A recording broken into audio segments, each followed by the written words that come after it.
Estimados alumnos, hoy vamos a comenzar nuestra segunda clase. Espero que todos se encuentren bien. Bueno, habíamos dejado en la clase anterior, habíamos visto los problemas actuales de la globalización, esa gran agenda.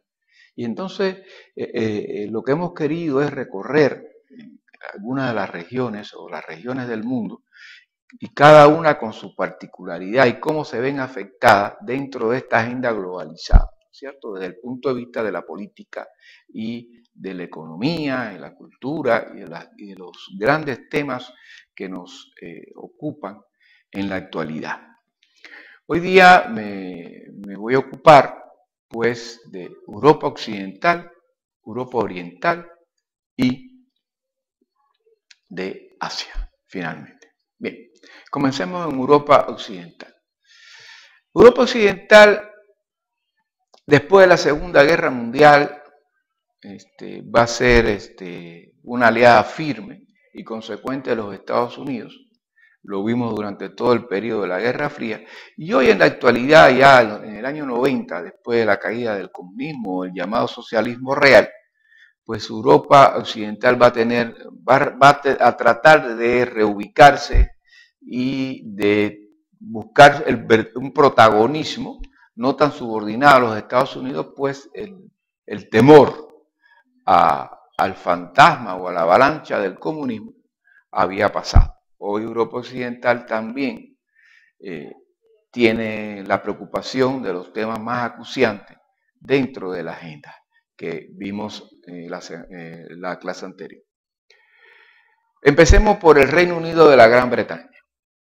Bueno, veamos el papel que juega el Reino Unido en los Estados Unidos. Es un papel de furgón de cola, de perrito faldero, desde la época del ex primer ministro Tony Blair y sus relaciones con W. Bush, ¿no es cierto?, de ser un hombre seguidor de la política exterior norteamericana, involucrando al Reino Unido en estas guerras de la mentira, como fue Afganistán y como fue sobre todo Irak, por el petróleo de Irak, ¿no es cierto?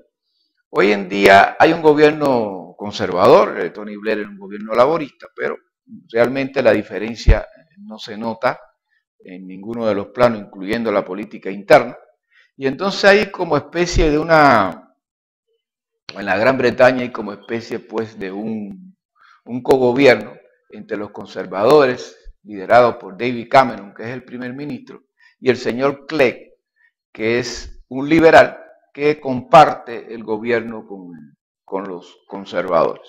Bueno, Gran Bretaña perdió su liderazgo hace mucho tiempo.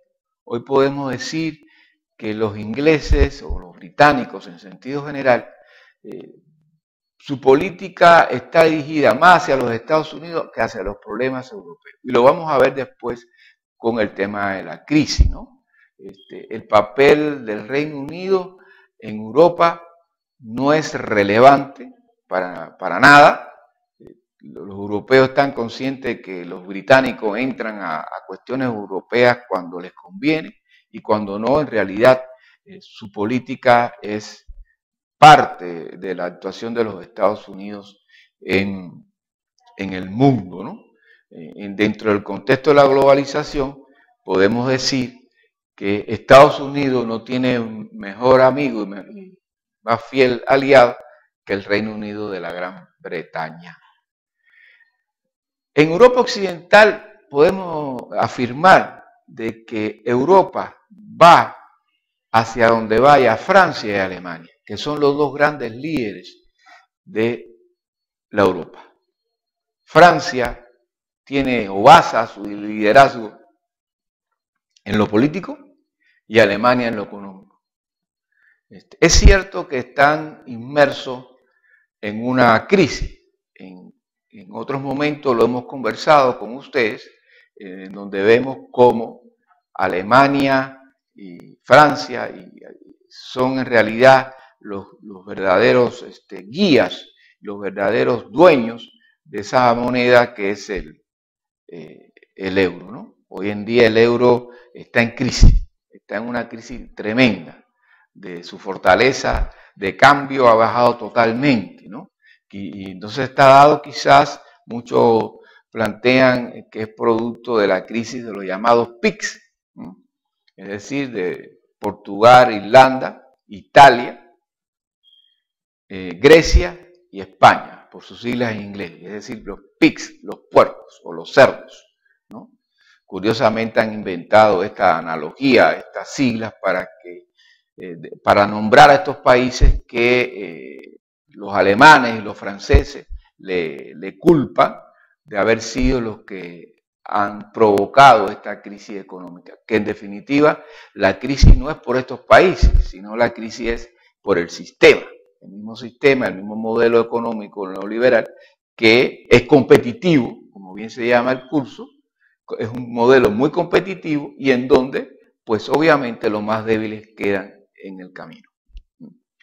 Yo quiero referirme quizás, no solamente hablar de Francia y Alemania como los motores, impulsores del liderazgo en Europa Occidental, la gran maquinaria económica alemana, que es la que inyecta la economía occidental, y curiosamente Alemania ha obtenido de Europa lo que no pudo obtener en 2 guerras. Así es la vida, en este contexto globalizado, pues Alemania es el gran poderoso de Europa Occidental. Y decía que quería referirme en este caso a España, por razones históricas, por razones étnicas, de raza y razones de lengua, es decir, culturales, obviamente. España es el país europeo, pues obviamente más cercano a nosotros los latinoamericanos. Y me quería referir a España como país que, a pesar de haber estado en esta crisis, hubo un momento que España pretendió, y así lo manifestaba, ser la gran el gran protagonista y el gran puente entre América Latina y Europa, ¿no? Bajo ese concepto de lo iberoamericano o de la hispanidad, ¿no? De ahí las cumbres iberoamericanas que se hacen conjuntamente con Portugal y Brasil, los países que hablan la lengua portuguesa. Pues entonces vemos cómo esta hispanidad era la vía política para decirle decirnos nosotros los latinoamericanos: oye, nosotros los españoles somos los líderes porque ustedes son hispanos, ustedes son nuestros, y nosotros somos los portadores de o los representantes de ustedes dentro del contexto europeo. Y en definitiva, creo que estas cumbres solamente sirvieron para la fotografía y el conocimiento de los líderes, porque España realmente no pudo finalmente alcanzar este liderazgo que tanto pretendió, y que en la práctica, en lo iberoamericano, somos de la opinión que es Brasil, ¿no? Como en otras ocasiones lo hemos conversado y que en clases posteriores veremos. Bien, ahora quiero ocupar un poco de Europa Oriental. Bueno, el gran protagónico de Europa Oriental es Rusia.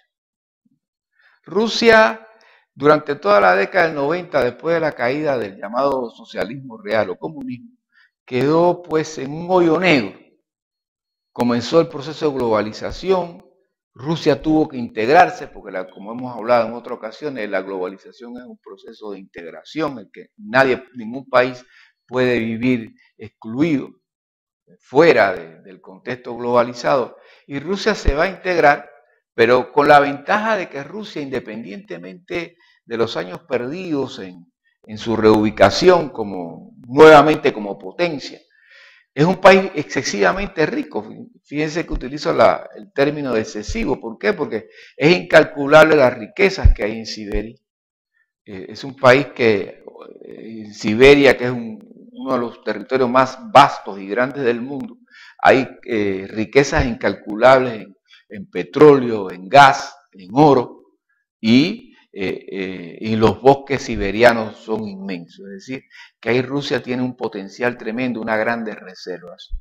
Rusia, realmente podemos decir que Rusia va a comenzar a redefinir su posición dentro del contexto de la globalización a partir de este siglo XXI. porque la década del 90 fue una década para los rusos de reajuste, de ver cuál era su papel en la arena internacional, de ver los problemas internos, es decir, y ya hoy podemos plantear que la fórmula del actual presidente junto con Vladimir Putin, que es el líder y el actor principal dentro de la política rusa, está cogiendo forma. Ya Rusia se ha reubicado, ya Rusia está creciendo.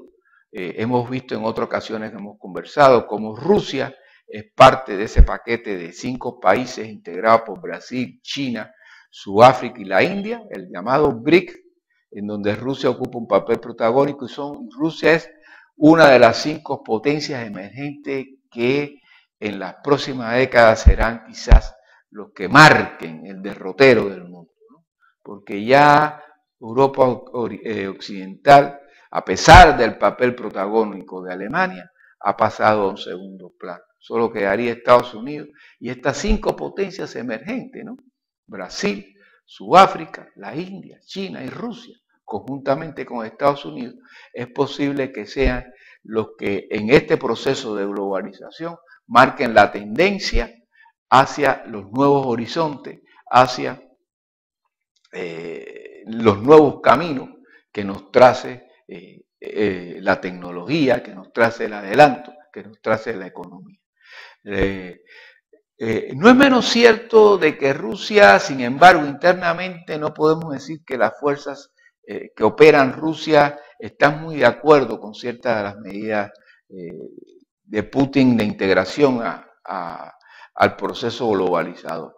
Hay mucha añoranza todavía del socialismo, hay muchas críticas de ciertos sectores políticos y sociales en Rusia, en donde dicen, bueno, esto no es globalización, este modelo no funciona, y añoran volver al antiguo régimen socialista, porque muchas personas mayores de 40 y 50 años se encuentran desprotegidas y añoran aquellas facilidades de un Estado paternal que le garantizaba la vivienda, el trabajo, la salud, la educación, ¿no?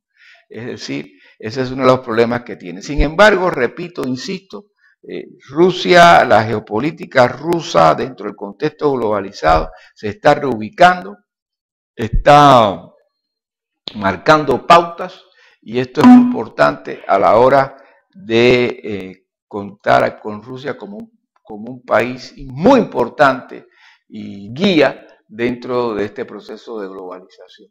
Quizás Rusia no tenga la alta industrialización tecnológica que puede tener Japón o los propios Estados Unidos, incluso China, pero Rusia, con su empuje avanzado en el área espacial y la riqueza rusa y la gran magnitud de su territorio, un territorio que se desplaza por 2 continentes, ¿no?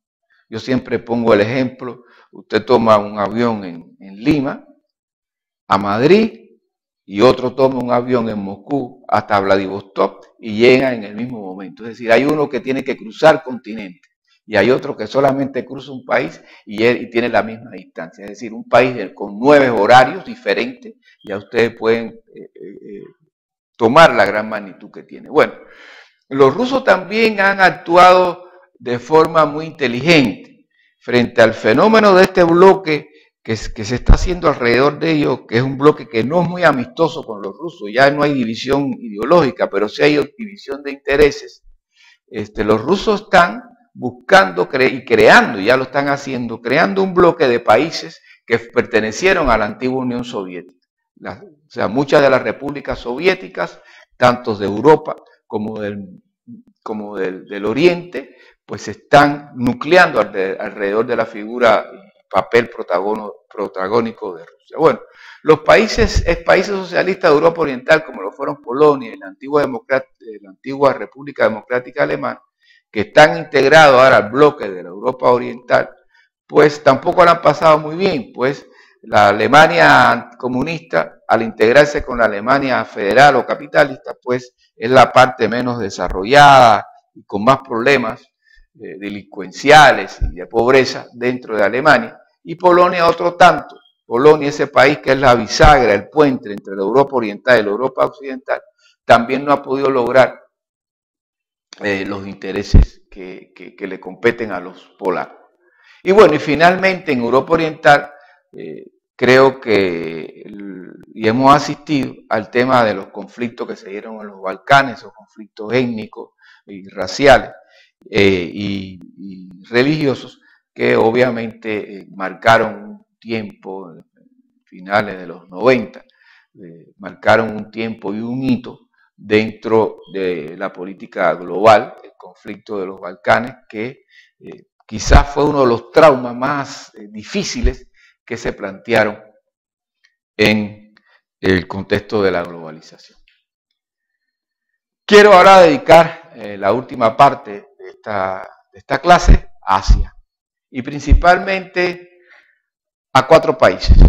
Al primero de ellos, obviamente, China, del cual hemos estado hablando. Bueno, China es el motor de la economía, es uno de los motores de la economía mundial. China no solamente es el líder de Asia, sino China ocupa un papel tan importante en la economía mundial que podemos decir hoy por hoy que tanto el Perú como otros países de América Latina están en crecimiento gracias a la economía china. Si la economía china se estanca, posiblemente o casi seguro nuestra economía en el Perú retroceda. Porque China necesita de muchos recursos naturales que nosotros acá en América Latina y en el Perú tenemos. El proceso de producción de China, China es la gran fábrica del mundo, el proceso de producción de China necesita de esos recursos. ¿Y quiénes son los que lo abastecen? Nosotros. Y entonces hay una economía complementaria. China ya es un país que traza, mejor dicho, traza caminos en el mundo. Es un país con grandes perspectivas, con un grave problema, que para tener liderazgo hay que tener fuerzas armadas desplazantes, sería quizás el término, ¿no? Y ustedes me dirán, bueno, profesor, pero China tiene un ejército grandísimo, el llamado Ejército de Liberación de China. Es cierto, las Fuerzas Armadas chinas son de billones de hombres bajo las armas. Es cierto que tienen una industria armamentista desarrollada, producen sus tanques, sus aviones, sus armamentos ligeros, etc. Pero tiene un grave problema, y es que para ser potencia y darte a respetar como potencia, tú tienes que tener buques de alto nivel, transatlántico, tienes que tener portaaviones que hagan desplazar tus fuerzas armadas en cuestión de tiempo breve a cualquier lugar del planeta. Y esa es la gran falencia que tiene las Fuerzas Armadas chinas, ¿no? No es lo mismo que Estados Unidos siempre mantiene su presencia naval en distintos puntos del planeta, ya sea en el Caribe, como en el estrecho del Cuerno Africano, donde pululan ahora este nuevo fenómeno de la globalización, también que son los piratas que asaltan los buques tanques petroleros y después revenden el petróleo o hacen todos estos actos de piratería. Bueno, los norteamericanos se han desplazado acá con uno de los buques más grandes de guerra del mundo. Los norteamericanos tienen presencia naval en casi todas las aguas, por no decir todas, de este planeta.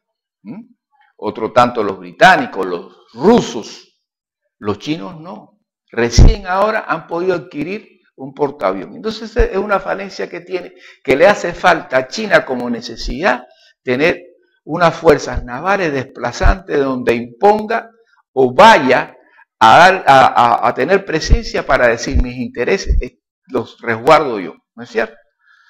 Y para China es vital. Si China tiene grandes intereses en América Latina, por los recursos de América Latina, que lo provee América Latina, China tiene en su agenda unas fuerzas navales poderosas que puedan desplazarse a esta región o a otras regiones donde sus intereses en cualquier momento pudieran estar comprometidos, como está sucediendo en Siria ahora, donde los soviéticos se han desplazado, los rusos se han desplazado, pero los chinos no, porque no tienen esa capacidad. Sin embargo, China está tratando de tener esto para garantizar su economía y para decir nosotros seguiremos siendo la factoría de la globalización, seguiremos siendo el país competitivo frente a Japón y frente a los Estados Unidos, ¿no? Y Alemania. El problema de China pasa también por otra cuestión, que es muy importante, que es el diferendo que mantienen sobre la pequeña isla de Taiwán, llamada Formosa con anterioridad. Formosa, que proviene de la palabra portuguesa, oh, qué hermosa. Taiwán es el nombre ahora, pero el nombre real era Formosa. Bien, es un diferendo que tiene. Los chinos han tratado de hacer algo similar con lo que tienen en Hong Kong, un país, dos sistemas. Los taiwaneses no han aceptado eso y los taiwaneses están tan seguros porque aunque no tienen relaciones diplomáticas con los Estados Unidos, viven bajo la sombrilla nuclear por un tratado militar que tiene, en lo cual los Estados Unidos, cualquier agresión que se haga a Taiwán es como hacer una agresión a los Estados Unidos. Entonces, por eso viven felices los taiwaneses, o por lo menos, no sé si felices, pero al menos protegidos. Y la otra realidad es Japón. Japón, ¿por qué no puede ser líder en Asia? Japón, un país puntero en la economía. ¿Por qué no puede ser líder y todo Asia sigue a China y no sigue a Japón? El problema es muy sencillo. A pesar de que Japón depende también de su defensa de los Estados Unidos, los japoneses, que no tienen casi nada que ver con los demás restos de los asiáticos y menos con los chinos, son vistos muy mal. En primer lugar, porque los japoneses nunca han sido capaces, como hicieron los alemanes, de pedir perdón por las matanzas de la Segunda Guerra Mundial. ¿No es cierto?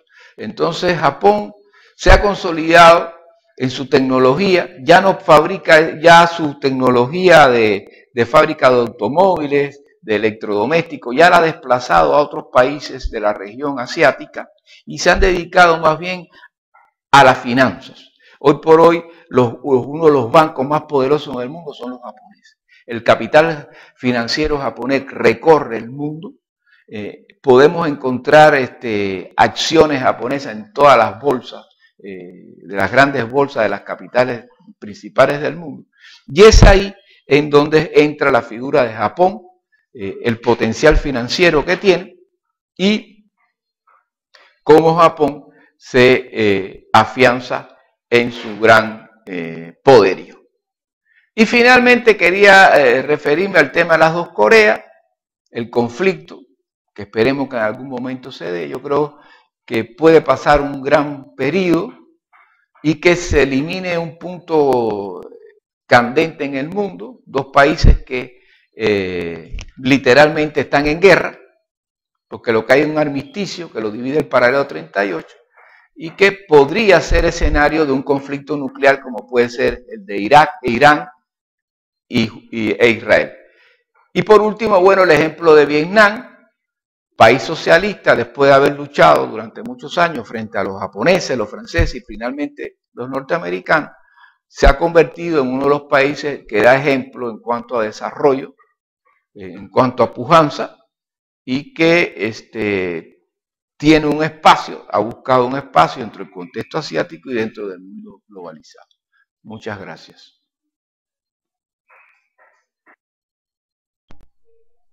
Estimados alumnos, hoy vamos a comenzar nuestra segunda clase.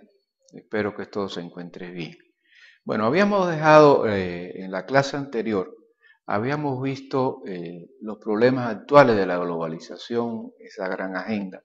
Y entonces lo que hemos querido es recorrer algunas de las regiones o las regiones del mundo y cada una con su particularidad y cómo se ven afectadas dentro de esta agenda globalizada, ¿cierto? Desde el punto de vista de la política y de la economía, de la cultura y de los grandes temas que nos ocupan en la actualidad. W. Bush, ¿no es cierto?, de ser un hombre seguidor de la política exterior norteamericana, involucrando al Reino Unido en estas guerras de la mentira, como fue Afganistán y como fue sobre todo Irak, por el petróleo de Irak, ¿no es cierto? Hoy en día hay un gobierno conservador, Tony Blair es un gobierno laborista, pero realmente la diferencia no se nota en ninguno de los planos, incluyendo la política interna. Y entonces hay como especie de en la Gran Bretaña hay como especie pues de un cogobierno entre los conservadores, liderado por David Cameron, que es el primer ministro, y el señor Clegg, que es un liberal que comparte el gobierno con los conservadores. Bueno, Gran Bretaña perdió su liderazgo hace mucho tiempo.